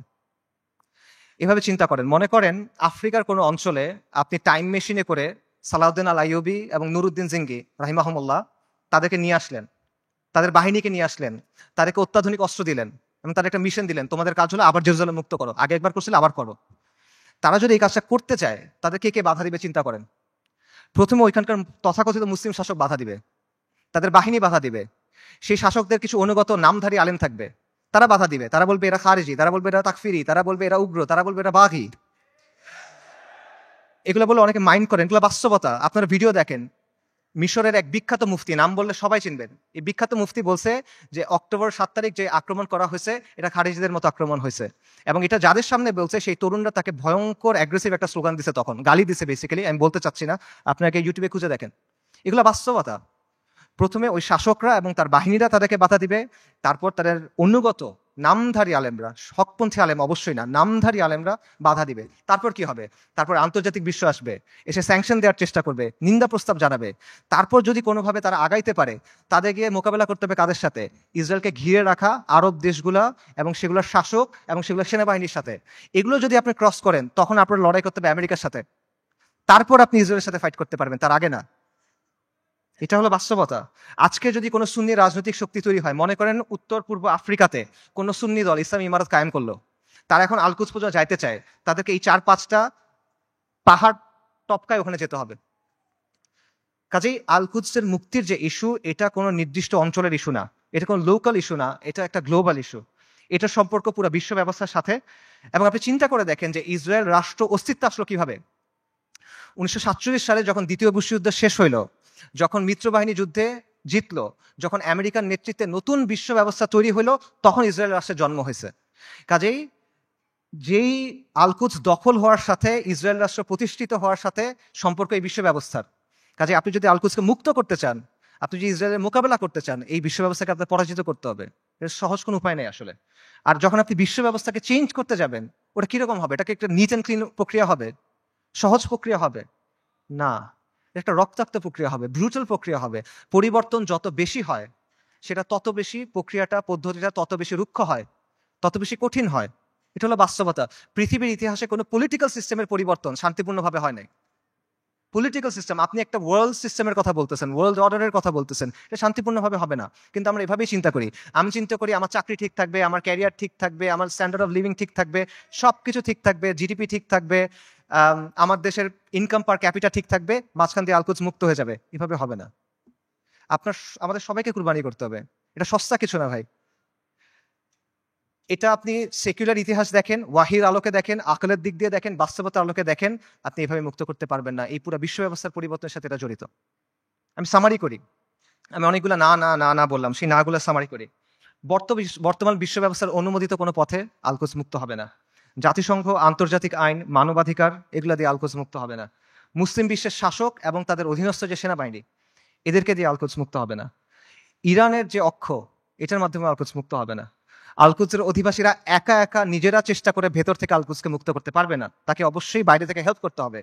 কিন্তু বাইরে থেকে কেউ যদি হেল্প করতে যায়, তারা 4 থেকে 5টা পাহাড় ডিঙায় যেতে হবে। কাজে ফিলিস্তিনের মুক্তির বিষয়টা এই বিশ্ব ব্যবস্থার পরিবর্তন করা বা বিশ্ব ব্যবস্থাকে দুর্বল করার সাথে সম্পর্কিত। আল-কুদসকে মুক্ত করতে হলে অবশ্যই এই বিশ্ব ব্যবস্থাকে দুর্বল হইতে হবে, নইলে এটা সম্ভব না, ইল্লা মাশা আল্লাহ। এবং অবধারিতভাবে এই ক্ষেত্রে আপনার অরাজকতা, অস্থিতিশীলতা এবং রক্তক্ষয়ী একটা প্রক্রিয়ার মধ্যে যেতে হবে। এগুলো হলো বাস্তবতা। তাহলে আল কুদসের মুক্তি কিভাবে, সমাধান কিভাবে? আমি বলছি আল কুদসের মুক্তি কিতালের মাধ্যমে, জিহাদের মাধ্যমে। এটা আপনারাও জানতেন অনেকে। আজকে এখানে আসার আগে আপনারা অনেকে এটা মনে করতেন যে হ্যাঁ, জিহাদের মাধ্যমে আল কুদস মুক্ত হবে। শুধু আপনারা না, যেই ছেলেটা মদ খায়, যে মেয়েটা বয়ফ্রেন্ড নিয়ে ঘুরে, সেও দেখেন মনে করে যে আল কুদস যুদ্ধের মাধ্যমে মুক্তি হবে। আমেরিকার যে কমিউনিস্টরা আছে, যে এলজিবিটি অ্যাক্টিভিস্টরা আছে, এদের মধ্যে অনেকে মনে করে আল কুদস যুদ্ধ ছাড়া মুক্ত হবে না। আপনারা দেখবেন যে ওদের অনেকে স্লোগান দেয়, from the river to the sea Palestine will be free. তারা এটা বলে। তারা মনে করে 7ই অক্টোবরের অ্যাটাককে তারা প্রশংসা করে। তারা মনে করে এটা হলো ডিকলোনাইজেশন হচ্ছে, ডিকলোনাইজেশনের সবচেয়ে ভালো রূপ এটা। তো তার বুঝ আর আপনার বুঝে তফাৎ কি? তফাৎটা হলো যে আপনি মনে করছেন যুদ্ধ দিয়ে মুক্ত হবে, আপনার কাছে উত্তরটা আছে, আপনার কাছে গন্তব্যটা আছে, কিন্তু গন্তব্য পর্যন্ত কিভাবে যাবেন এটা আপনি জানেন না। আপনি একটা অঙ্কের উত্তরটা আপনি মুখস্থ জানেন বা কেউ আপনাকে বলে দিচ্ছে, আপনি এটা লিখছেন, কিন্তু আপনি অঙ্কটা মিলাই আনতে পারতেছেন না। এটা হলো সমস্যাটা। সো এই কথাগুলো এতক্ষণ আমি যেটা বললাম, যে বললাম এইভাবে হবে না, এইভাবে হবে না, এইভাবে হবে না, এটা বলার কারণটা হলো ওই চিন্তার জটগুলো খুলে দেওয়া, যাতে করে আপনার চিন্তাটা স্পষ্ট হয়। আল কুদসকে মুক্ত করতে হলে অবশ্যই জিহাদ করতে হবে, এবং এটা একটা উম্মা কেন্দ্রিক প্রচেষ্টা হতে হবে। এটা কোনো নির্দিষ্ট এক জায়গায় করে আপনি করতে পারবেন না। জিহাদটা শুরু ফিলিস্তিনে হবে না, এটা শেষটা ফিলিস্তিনে গিয়ে হবে। ইতিহাসে এভাবেই বারবার হয়েছে। ওমর ইবনুল খাত্তাবের সময় কি হয়েছিল চিন্তা করেন, সালাহুদ্দিন আল আইয়ুবের সময় কি হয়েছিল চিন্তা করেন। শুরুটা কখনোই ফিলিস্তিনে হয় নাই, শেষটা ফিলিস্তিনে গিয়ে হয়েছে।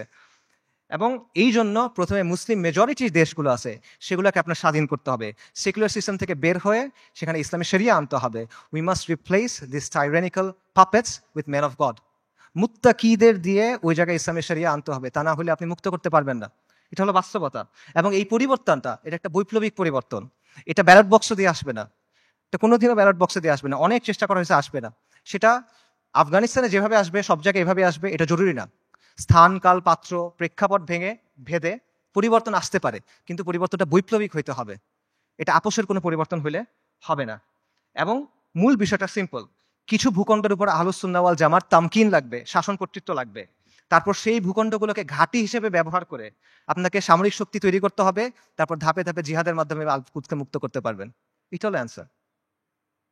এবং এই তামকিন অর্জনের কাজটা সব মুসলিম ভূখণ্ডে আপনি একসাথে করতে পারবেন না, কারণ সব মুসলিম ভূখণ্ডের অবস্থা এক না। আপনি চিন্তা করেন, বাংলাদেশে ইসলামী ইমারত হওয়া আর সিরিয়াতে ইসলামী ইমারত হওয়া কখনো একরকম না। বাংলাদেশ আর ইসরায়েলের মধ্যে বা আল কুদসের মধ্যে 6টা দেশ আছে: Jordan, Iraq, Iran, Afghanistan, Pakistan এবং মোদির ভারত। আনরিয়েলিস্টিক, আপনি ওখান থেকে কোনো যেতে পারবেন না। কিন্তু সিরিয়ার সাথে ডিরেক্ট বর্ডার আছে। কাজেই এই বাস্তবতা বুঝতে হবে যে কোন জায়গায় ফোকাস করতে হবে, কোনভাবে কাজ করতে হবে। তবে মূল সমাধান ওই জায়গাতেই, যেটা আমি আবারও বলতেছি, আল কুদসের নিকটবর্তী মুসলিম ভূখণ্ডে তামকিন অর্জন করতে হবে, শাসন কর্তৃত্ব অর্জন করতে হবে। তারপর সেগুলোকে কেন্দ্র হিসেবে ব্যবহার করে সামরিক শক্তি বৃদ্ধি করতে হবে। তারপর ধাপে ধাপে জিহাদের মাধ্যমে আল আকসার দরজায় গিয়ে পৌঁছাতে হবে। এটা আপনাদের অনেকের কাছে মনে হতে পারে যে ফ্যান্টাসি, আপনাদের অনেকের কাছে মনে হতে পারে যে এটা অনেক কঠিন একটা সলিউশন, কিন্তু এটাই সবচেয়ে প্র্যাগম্যাটিক সলিউশন। এবং এটার উদাহরণ ইতিহাস থেকে আছে। আমি আবারও বলতেছি, ওমর রাদিয়াল্লাহু আনহুর সময় চিন্তা করেন কিভাবে মুসলিমরা আল আকসা মুক্ত করছিল। প্রথমে মদিনার উপরে শাসন কর্তৃত্ব, তামকিন, তারপর জাজিরাতুল আরবের উপরে, তারপর সিরিয়ার কিছু অঞ্চলে, তারপর আল আকসায়। সালাউদ্দিন আইয়ুবীর সময় কিভাবে হয়েছে, সিরিয়ার কিছু অঞ্চলে, তারপর মিশরে, তারপর আল আকসায়। এভাবেই হয়েছে। এবং আপনি যদি বলেন যে এটা তো ঠিক আছে, অনেক আগে হয়েছে, বর্তমান সময়ে এভাবে হবে কিনা, বর্তমান সময়েও হবে। আপনার সামনে উদাহরণ আছে। ইরানের কথা চিন্তা করেন। ইরানের ব্যাপারে আমরা বলছি যে ইরানের মাধ্যমে এটা মুক্তি হবে না, ইরানের স্বার্থ আমাদের স্বার্থ এক না, ইত্যাদি। বাকি গত 1 বছরে কেউ যদি ইসরায়েলের সাথে কিছু লড়াই করে থাকে, 2-1টা গুলিও করে থাকে, এটা কে করছে? ইরানই তো করছে। তো এই যে প্রতিরোধ করার সামর্থ্য, এটা সেটা অর্জন করলো কিভাবে? তারা 3টা বা 4টা জায়গাকে ব্যবহার করে এটা করছে। একটা হলো তেহরান মানে ইরান, একটা হলো লেবাননে হিজবুল্লাহ বা হিজবুল শয়তান, একটা হলো ইয়েমেনে হুথিরা, আর একটা হলো ইরাকে তাদের যে মিলিশিয়াগুলো আছে আল বদর ব্রিগেড। এর মাধ্যমে তো তারা এটা করছে। তো এই শক্তিটা তারা তৈরি করছে কিভাবে? নিয়মতান্ত্রিক ভাবে করছে। আমাদের অনেক ভাই একই সাথে নিয়মতান্ত্রিক পদ্ধতির ফ্যান, আবার তারা ইরানেরও ফ্যান। এই জিনিসটা সায়েন্স আমি এখনো বুঝতে পারি নাই। ইরানের এই ক্ষমতাটা তৈরি হয়েছে কিভাবে? 79-এ একটা বিপ্লবের মাধ্যমে খোমেনি ক্ষমতায় আসছে। তারপর 80-র দশকে তারা লেবাননে গিয়ে IRGC, যেটা ইসলামিক রেভলিউশনারি গার্ড কর্পস, ঠিক আছে, ইরানের যেটা, তারা গিয়ে লেবাননের যে শিয়া ফ্যাকশনগুলো ছিল সেগুলোকে একত্রিত করছে, তাদেরকে প্রশিক্ষণ দিছে, তাদেরকে ট্রেনিং দিছে। এইটা পরবর্তী থেকে হিজবুল্লাহতে পরিণত হয়েছে। এবং হিজবুল্লাহ কি কোনো নিয়মতান্ত্রিক দল? এটা একটা ডেজিগনেটেড টেররিস্ট অর্গানাইজেশন। খুঁজে দেখেন ইয়েমেনে হুথিরা কিভাবে তৈরি হয়েছে। হুথিদেরকে গিয়ে অর্থ দিছে, প্রশিক্ষণ দিছে, অস্ত্র দিছে কারা? ইরান। হুথিরা কি ডেজিগনেটেড টেররিস্ট দল? সো এই বাস্তবতা আপনার চোখের সামনে আছে, এবং এটা কোনোটা কিন্তু নিয়মতান্ত্রিক মাধ্যমে হয় নাই। এরা শক্তির মাধ্যমে ক্ষমতায় আসছে, শক্তির মাধ্যমে জায়গা করে দিছে, এবং নিজেদের পলিটিক্যাল এজেন্ডা দিয়ে তারা করছে। আমি বলতেছি না রাফিদারের মাধ্যমে ফিলিস্তিন মুক্ত হবে, আমি আবারও ক্লিয়ার করতেছি। আমি জাস্ট আপনাদের এক্সাম্পল দিচ্ছি যে কিভাবে বর্তমান সময়েও এই প্রসেস কাজ করে, কিভাবে তামকিন অর্জনের পরে ধাপে ধাপে আপনি শক্তি অর্জন করতে পারবেন এবং এর প্রতিরোধ করার ক্যাপাসিটি অর্জন করতে পারবেন। এবং এটার আরো অনেক উদাহরণ আছে। বিশ্ব ব্যবস্থাকে চ্যালেঞ্জ করে কিউবা টিকে নাই, বিশ্ব ব্যবস্থাকে চ্যালেঞ্জ করে নর্থ কোরিয়া টিকে নাই, ল্যাটিন আমেরিকার বিভিন্ন রেজিম বিভিন্ন সময় টিকে ছিল না। উদাহরণ শিয়ারদের কাছ থেকে নেওয়ার দরকার নাই, আপনি পারস্য বিজেতা উমর ইবনুল খাত্তাবের কাছ থেকে উদাহরণ নেন, আপনি আহলুস সুন্নাহ ওয়াল জামার গর্ব নুরুদ্দিন সিংহি, সালাউদ্দিন আইয়ুবির কাছ থেকে উদাহরণ নেন, সমস্যা নাই তো। তারা সবাই কি করছে দেখেন, যেই কথাটা আমি বলছি তারা সবাই এটাই করছে। তারা প্রথমে একটা জায়গায় তামকিন অর্জন করছেন, শাসন কর্তৃত্ব অর্জন করছেন, তারপর সামরিক শক্তি বৃদ্ধি করছেন, তারপর ধাপে ধাপে আল কুদস পর্যন্ত গেছেন জিহাদ করতে করতে। এটার বাইরে আর কোনো প্র্যাগম্যাটিক সলিউশন নাই। এটাই সবচেয়ে বাস্তবসম্মত পদ্ধতি, এটাই সবচেয়ে টাইম টেস্টেড পদ্ধতি, এটা হিস্টোরিক্যালি প্রুভেন পদ্ধতি, এটা শরিয়া সম্মত পদ্ধতি, এটা আকল সম্মত পদ্ধতি। এটা কঠিন পদ্ধতি, এটা রুক্ষ পদ্ধতি, বিপদ সংকল পদ্ধতি, কোনো ডাউট নাই, এটা সহজ পথ না। কিন্তু সহজ পথ নেওয়ার নাম তো ভাই বাস্তববাদী হওয়া না। বাস্তববাদী হলো যেটা করা প্রয়োজন সেটা করা। আপনি একটা গন্তব্যে যাবেন, একটা সহজ পথ একটা কঠিন পথ, সহজ পথ আপনাকে আরেক জায়গায় নিয়ে যাবে, আপনি ওটা নিলে তো হইল না। আমরা কিন্তু বাস্তববাদিতার নামে অতীতে অনেক পদ্ধতি গ্রহণ করছি, এখনো করে যাচ্ছি। এগুলো আমাদের কি দিছে ভাই, কি অর্জন দিছে আমাদের বলেন? জিল্লতি ছাড়া আমাদের কি অর্জন দিছে বলেন? এবং দিন থেকে আমরা সরে গেছি। আরো এক্সাম্পল দেখেন, চীনের কথা মনে করেন, চীন যে গ্লোবাল সুপার পাওয়ার হয়েছে কিভাবে হয়েছে ভাই? লিবারাল ডেমোক্রেসি মেনে হয়েছে, মানবাধিকার মেনে হয়েছে। একটা ভায়োলেন্ট রেভলিউশনের মাধ্যমে চাইনিজ কমিউনিস্ট পার্টি শাসন কর্তৃত্ব অর্জন করছে, তামকিন অর্জন করছে। তারপর একটা ওয়ান পার্টি স্টেট বানাইছে, ব্রুটালি শক্ত হাতে শাসন করছে, আজকে সে আমেরিকার কন্টেন্ডার হয়েছে। এটা বাস্তবতা ভাই। চীন, তারা কি বিশ্বাস করতে যে জনগণ সব ক্ষমতার উৎস? চীনের বিপ্লবের যাকে স্থপতি বলা হয় মাও সেতুং, তার একটা বিখ্যাত উক্তি আছে, সেটা হলো বন্দুকের নল ক্ষমতার উৎস। পাওয়ার comes from the barrel of the gun. এটা বাস্তবতা। এই বাস্তবতা, political power comes from the barrel of the gun, এটা দুনিয়ার বাস্তবতা। আপনি বাস্তবতা বুঝার পরে বাস্তবসম্মত পলিসি নিতে পারেন। এবং আপনাকে ওই যেটা বলছিলাম, এই পলিসি আপনার নিতে হবে বাস্তবতার নিরিখে, শরিয়ার আলোকে এবং নিজের সামর্থ্য অনুসারে, এবং আপনার শত্রুকে আপনার চিনতে হবে। আমরা শুরুতে হরমুজানের কথা বলছিলাম। মুসলিমদের শত্রুদের তুলনা হলো পাখির মতো, পাখির দুটা ডানা, দুটা পা, একটা মাথা। আজকে 1400 বছর পর্যন্ত ডানা একটা ভেঙে ফেলবেন আর একটা ডানা থেকে যাবে, দুটা ডানা ভেঙে ফেলবেন পা থেকে যাবে, মাথা কেটে ফেলবেন পাখি শেষ, রাইট? তা আজকে 1400 বছর পরে বাস্তবতা কি? মুসলিমদের শত্রুদের অবস্থা একটা পাখির মতো। এক ডানা নেটো, এক ডানা ইসরায়েল, দুই পা হলো এই আরব বিশ্বের শাসকেরা, মাথাকে আমেরিকা। ইসরায়েলকে সবচেয়ে বেশি সামরিক সমর্থন কে দেয়? আমেরিকা। ইসরায়েলকে সবচেয়ে বেশি অর্থনৈতিক সমর্থন কে দেয়? ইসরায়েলকে সবচেয়ে বেশি রাজনৈতিক সমর্থন কে দেয়? বারবার জাতিসংঘের সিকিউরিটি কাউন্সিলে ভেটো কে দেয়? এই শাসকদের মসনদ কে টিকায় রাখে? কাজেই আমেরিকাকে রাজি খুশি রেখে, আমেরিকার মনের মতো করে, আমেরিকার বানানো ছকে খেলে, তাদের ঠিক করা নিয়ম মেনে কোনোদিন পর আল-কুদস মুক্ত হবে না। এটা পসিবল না। আপনার আমেরিকার কথা চিন্তা করেন, গত 1 বছর ধরে তাদের সাথে যেই ঘটনাগুলো ঘটতেছে সেগুলোর কথা চিন্তা করেন। আপনি ওই ছেলেটার কথা চিন্তা করেন, হাফেজ, আপনারা ভিডিও দেখছেন, রিফিউজি ক্যাম্পের ভিতরে আগুনে পড়ে মারা গেছে। ছেলেটার নাম ছিল শাবান, কোরআনে হাফেজ, সফটওয়্যার ইঞ্জিনিয়ারিং নিয়ে পড়তেছিল। আপনারা রুহ রিমের কথা চিন্তা করেন, ওই যে ছোট্ট মেয়েটা, বিল্ডিং ধসে গেছে, মারা গেছে, তার দাদা তার ডেড বডি বুকে নিয়ে বলছে রিম রুহ। তার কথা চিন্তা করেন, তাদের কষ্টের কথা চিন্তা করেন। আপনি ওই বাবার কথা চিন্তা করেন যে সে বিস্কিট কিনতে গেছিল বাচ্চার জন্য, ফিরে এসে দেখে তার স্ত্রী সন্তান মারা গেছে। সে কান্না করতেছে আর বিস্কিটটা বাচ্চার হাতে দিয়ে বলছে, বাবা তুমি এটা নিয়ে যাও।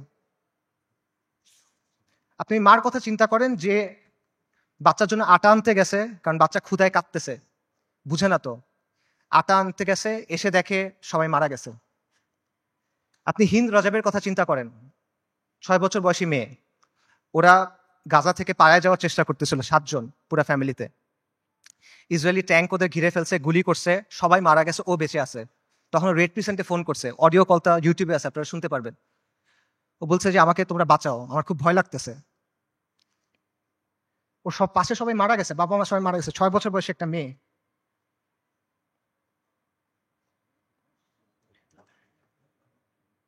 এবং শেষ পর্যন্ত 12 দিন পরে ওর ডেড বডি যখন পাওয়া গেছে, দেখা গেছে ওর পুরো ফ্যামিলির ডেড বডি, আর ওর আশেপাশে যে প্যারামেডিক গুলা ওকে বাঁচাতে আসছিল তারাও মারা গেছে, তাদেরকে মেরে ফেলছে ইসরায়েলিরা। ওই 3 বোনের কথা চিন্তা করেন, 3 বোন 3টা ছবি। প্রথম ছবিটা হলো যুদ্ধের আগে, 3 বোন সেলফি তুলছে হাসি খুশি। পরের ছবিটা হলো যুদ্ধের সময়, 2 বোন, পেছনে ধ্বংসস্তূপ, 1 বোন মারা গেছে।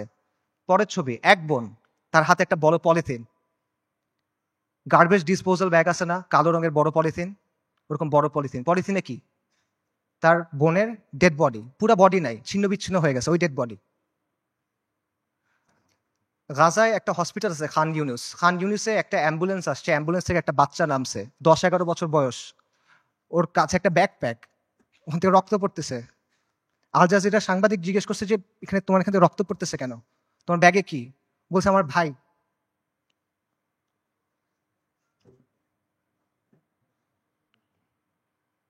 বাচ্চারা, ডাক্তাররা ব্যাগ খুলে দেখছে যে একটা 5 বছর বয়সী বাচ্চার ডেড বডি, পুরা বডি নাই, ছিন্ন বিচ্ছিন্ন বডি।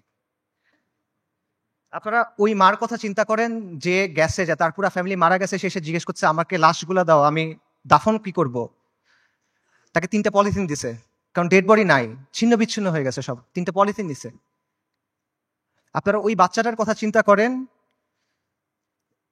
বিল্ডিং ধসে পড়ছে, খুলি ফেটে গেছে, কোটর থেকে চোখ বের হয়ে আসছে, এবং ওই নিষ্প্রাণ চোখ, এই নিষ্প্রাণ পৃথিবীর দিকে তাকায় আছে। এদের কষ্টের কথা চিন্তা করেন। এই কষ্ট শুধু তাদের, এই কষ্ট আমাদের না। আমরা না এক উম্মা, এক উম্মা এক দেহের মতো, এরকম না? আমাদের স্পষ্ট করে না ওই কষ্ট।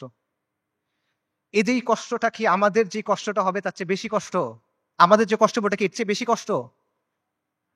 যদি এটা বেশি কষ্ট মনে হয় তাহলে আমি আরেকটা কষ্টের কথা বলি, এটা শোনেন।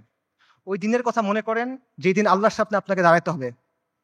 ইদা দুক্কাতিল আরদু আরদান দাক্কান দাক্কা ওয়া জাআ রাব্বুক ওয়াল মালাকু সাফফান সাফফা ওয়া জিআ ইয়াওমাইযিন বিজাহান্নাম। পৃথিবী চূর্ণ বিচূর্ণ হয়ে যাবে, বালির মতো হয়ে যাবে। আপনার প্রতিপালক আসবেন এবং মালাইকারা আসবে সারিবদ্ধভাবে, এবং জাহান্নামকে আপনার সামনে আনা হবে। ওই দিন আল্লাহ আপনাকে প্রশ্ন করবেন, আমাদেরকে প্রশ্ন করবেন, কি জবাব দিবেন আল্লাহকে বলেন? ফায়াউমাইযিন লা ইউআযযিবু আযাবাহু আহাদ ওয়া লা ইউথিকু ওয়াসাকাহু আহাদ। আল্লাহ ওই দিন যেভাবে আযাব দিবেন ওভাবে আর কেউ দেয়া নাই। আল্লাহ ওই দিন যেভাবে বাঁধবেন ওভাবে আর কেউ বাঁধে নাই। কি বলবেন আল্লাহকে তখন? আল্লাহ আপনাকে যদি জিজ্ঞেস করেন তুমি কি করছিলে, আপনি কি জবাব দিবেন বলেন? এই কষ্ট বেশি না দুনিয়াতে আপনার যে কষ্ট হবে সেটা বেশি? লা ইলাহা ইল্লাল্লাহ। এত কিছুর পরও দেখেন আল কুদসের মানুষ ঈমান, ইস্তিকামাত এবং সবরের কি দৃষ্টান্ত স্থাপন করছে। একজন বৃদ্ধা বলতেছে আমাদের জান, মাল, সন্তান সবকিছু আল্লাহর জন্য কুরবান। মৃত্যু যদি আল কুদসের জন্য হয় তাহলে এটা সুন্দর মৃত্যু। ইনশাআল্লাহ কিয়ামত পর্যন্ত আমরা রিবাদ করে যাব। এটা সস্তা কিছু না, এটা রাসূলুল্লাহ সাল্লাল্লাহু আলাইহি ওয়াসাল্লামের ইসরা ওয়াল মিরাজের জায়গা। আমরা বাইতুল মাকদিসের অধিবাসীরা প্রস্তুতি আছি, কুরবানি করার জন্য প্রস্তুতি আছে, যত কুরবানি লাগে আমরা করব। ওই বাবার কথা চিন্তা করেন, হাসপাতালে একই দিনে 2 বাচ্চা মারা গেছে, 2 ছেলে মারা গেছে। উনি বলতেছেন আলহামদুলিল্লাহ, এটা জিহাদের ভূমি, এটা রিবাতের ভূমি, আমাদের যা কিছু আছে সব আল্লাহর জন্য। আল্লাহ আমাদের খালেক, উনি আমাদের তৈরি করছেন, উনি আমাদের পাঠাইছেন, উনি নিয়ে যাবেন, ওনার যা খুশি উনি করবেন, আমরা এটাতে খুশি, আমরা এটার উপর সবর করব। বান্দা যখন বিপদের মধ্যে পড়ে, ওলামায়ে কেরাম হাদিসের আলোকে বলছেন যে বান্দা যখন বিপদের মধ্যে পড়ে তখন আল্লাহ এটার মাধ্যমে তার সগীরা গুনাহগুলো মাফ করে দেন, অথবা তাকে পরিশুদ্ধ করেন, কারণ আল্লাহ তাকে আখিরাতে বড় পুরস্কার দিতে চান। আমি মনে করি আমাদের গাজার ভাই বোনদের সাথে, ফিলিস্তিনের ভাই বোনদের সাথে এই বিষয়টাই হইতেছে। ইনশাআল্লাহ তাআলা আল্লাহ তাদেরকে জান্নাতুল ফিরদৌস আলার জন্য প্রস্তুত করতেছেন। আমি মনে করি আল্লাহ এই বান্দাদের উপর রাজি খুশি হয়ে যাবেন ইনশাআল্লাহ তাআলা। লক্ষের উপরে শহীদ, আলহামদুলিল্লাহ, এটা উম্মতে মুহাম্মদের গর্ব। আমাদের মৃতরা জান্নাতে ইনশাআল্লাহ, ওদের মৃতরা জাহান্নামে। আল্লাহু মাওলানা ওয়ালা মাওলা লাহুম। ওই বৃদ্ধের কথা চিন্তা করেন যিনি ধ্বংসস্তূপের মাঝখানে দাঁড়ায় বলতেছেন আমরা আজও এখানে দাঁড়ায় আছি এবং আমরা এখান পর্যন্ত থাকবো। এই ভূখণ্ড বরকতময়, এই ভূখণ্ডের অধিবাসীরা বরকতময়। আমাদের চারপাশে চূড়ান্ত ধ্বংসযজ্ঞ হয়েছে, কিন্তু আমরা তাও এখান থেকে নড়বো না, আমরা আল্লাহর দিন থেকে নড়বো না। আমরা অটল পাহাড়ের মতো, আমরা উজ্জ্বল তারার মতো। এবং আমি বলবো যে হ্যাঁ, পুরা বিশ্ব সাক্ষ্য দিচ্ছে তারা ইমানের ক্ষেত্রে অটল পাহাড়ের মতো। পুরা বিশ্ব সাক্ষ্য দিচ্ছে তারা ইস্তিকামাতের ক্ষেত্রে উজ্জ্বল তারার মতো। এবং পুরা বিশ্ব সাক্ষ্য দিচ্ছে আপনি এবং আমি কাপুরুষ। পুরা বিশ্ব সাক্ষ্য দিচ্ছে আপনি আর আমি অক্ষম। পুরা বিশ্ব সাক্ষ্য দিচ্ছে আপনি আর আমি নিষ্ক্রিয়। ইসরায়েলের এক সোলজারের ভিডিও আছে, সে বলতেছে, ইংলিশে বলতেছে, আমেরিকান জিও। সে বলতেছে আমরা গাজাকে পরিষ্কার করতেছি, আমরা গাজাকে প্রস্তুত করতেছি, কারণ আমাদের রাজা আসবে, আমাদের মাসিহ আসবে, আমরা তাকে মুকুট পরানোর জন্য প্রস্তুত হচ্ছি, আমরা তৃতীয় মন্দির বানানোর জন্য প্রস্তুত হচ্ছি। তাদের মাসিহকে আল মাসিহ আদ-দাজ্জাল। বনী ইসরাইল মসজিদ আল আকসার সামনে নাচতেছে, উল্লাস করতেছে, স্লোগান দিচ্ছে, তারা বলতেছে মুহাম্মদ মারা গেছে।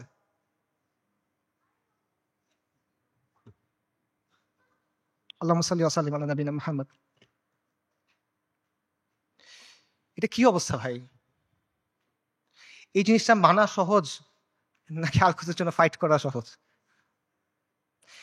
এই পথটা আমাদের কাছে অনেক বেশি কঠিন মনে হইতেছে। কোন পথটা আমাদের কাছে বেশি কঠিন মনে হয় এটা ঠিক করে দিবে যে আমাদের ইমানের অবস্থাটা আসলে কি। নবী সাল্লাল্লাহু আলাইহি ওয়াসাল্লাম তার হাদিসে বলছেন, আমি হাদিসের তর্জমা বলতেছি, ইবনে উমর রাদিয়াল্লাহু তাআলা আনহু থেকে বর্ণিত, রাসূলুল্লাহ সাল্লাল্লাহু আলাইহি ওয়াসাল্লাম বলছেন, যখন তোমরা ইনার পদ্ধতিতে ব্যবসা করবে, গরুর লেজ আঁকড়ে ধরবে, কৃষিকাজে সন্তুষ্ট থাকবে এবং জিহাদ ছেড়ে দিবে, তখন আল্লাহ তোমাদের উপর লাঞ্ছনা এবং অপমান চাপায় দিবেন। সাদাকা রাসূলুল্লাহ। এর চেয়ে বড় লাঞ্ছনা আর এর চেয়ে বড় অপমান কি আছে? আর নবী সাল্লাল্লাহু আলাইহি ওয়াসাল্লাম বলছেন, এই অবস্থা ততক্ষণ থাকবে যতক্ষণ না পর্যন্ত তোমরা তোমাদের দ্বীনে ফেরত আসো। সুনান আবু দাউদের হাদিস। আল-কুদস জিহাদের মাধ্যমে মুক্ত হবে, কিন্তু এই জিহাদের দরজা কেউ এসে আপনার জন্য খুলে দিবে না। আসমান থেকে ফেরেশতা নেমে এসে আপনার জন্য জিহাদের দরজা খুলে দিবে না। জিহাদের দরজা খুলতে হবে তাওহীদ আর হাদিদের শক্তি দিয়ে, খুলতে হবে না, ভাঙতে হবে এটা। এই রাস্তা আপনি মনে করতেছেন আল-কুদস পর্যন্ত আপনার জন্য একটা লাল গালিচা বিধানো রাস্তা তৈরি করে দিবে, যে ভাই আমি আল-কুদসে গিয়ে জিহাদ করব না। আপনার রক্ত, আপনার হাড়, আপনার মাংস, লাশের শাড়ি, খুলির পাহাড় পার হয়ে আপনার আল-আকসা যাইতে হবে। এটা ছাড়া আর কোনো অপশন নাই। আল-কুদসের দাম অনেক বেশি, এটা সস্তা না। বাইতুল মাকদিসের মানুষরা বলে দিছে, আল্লাহ আপনি আমাদের কাছ থেকে নেন, যতক্ষণ পর্যন্ত আপনি খুশি না হন আপনি আমাদের কাছ থেকে নেন, আমরা প্রস্তুত আছি।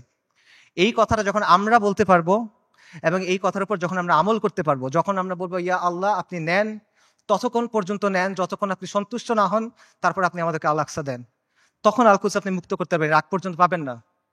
আল-কুদস এমন এক দুলহান যার মাহার আমাদের রক্ত। আল-কুদস এমন এক দুলহান যার মাহার আমাদের রক্ত। মাহার পরিশোধ করা ছাড়া কোনো বিকল্প নাই, কোনো বিকল্প নাই।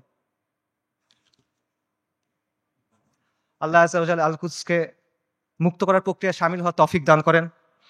আল্লাহ আমাদের তৌফিক দান করেন আল-কুদসকে মুক্ত করার। আল্লাহ আমাদের দুনিয়ার ভালোবাসার মৃত্যুকে অপছন্দ করার অসুখ থেকে মুক্ত করে দেন। আল্লাহ আমাদের মসজিদ আল আকসাতে সালাত আদায় করার তৌফিক দান করেন। আল্লাহ আমাদের চোখগুলোকে প্রশান্তি দেন। আল্লাহ আমাদেরকে খাইবারের মতো একটা দিন দেখান। আল্লাহ আমাদের বনু কুরাইযার মতো একটা দিন দেখান। আল্লাহ আমাদেরকে বনু কুরাইযার মতো একটা দিন দেখান। আল্লাহ আমাদের ক্ষমা করে দেন। আল্লাহ আমাদের মাফ করে দেন। আল্লাহ আমাদের নিফাক দূর করে দেন। আল্লাহ আমাদের নিষ্ক্রিয়তা দূর করে দেন। আল্লাহুম্মা মানসুরুল মুজাহিদিন ফি ফিলিস্তিন। আল্লাহুম্মা মানসুরুল মুজাহিদিন ফি গাজ্জা। আল্লাহুম্মা মানসুরুল মুজাহিদিন ফি বিলাদিশ শাম। আল্লাহুম্মা মানসুরুল মুজাহিদিন ফিল ইয়ামান। আল্লাহুম্মা মানসুরুল মুজাহিদিন ফিস সোমাল। আল্লাহুম্মা মানসুরুল মুজাহিদিন ফি কুল্লি মাকান। আল্লাহুম্মা রযুকনি শাহাদাতান ফি সাবিলিক। আল্লাহুম্মা রযুকনি শাহাদাতান ফি সাবিলিক। আল্লাহুম্মা ইন্নী আসআলুকা কাতলান ফি সাবিলিক। আল্লাহুম্মা ইন্নী আসআলুকা কাতলান ফি সাবিলিক। আল্লাহুম্মা ফাশহাদ। এই বক্তব্য যদি ভালো কিছু থাকে এটা আল্লাহর পক্ষ থেকে, যা কিছু খারাপ, যা কিছু ভুল এটা আমার আর শয়তানের পক্ষ থেকে। ওয়া মা আলাইনা ইল্লাল বালাগ। আসসালামু আলাইকুম ওয়া রাহমাতুল্লাহ।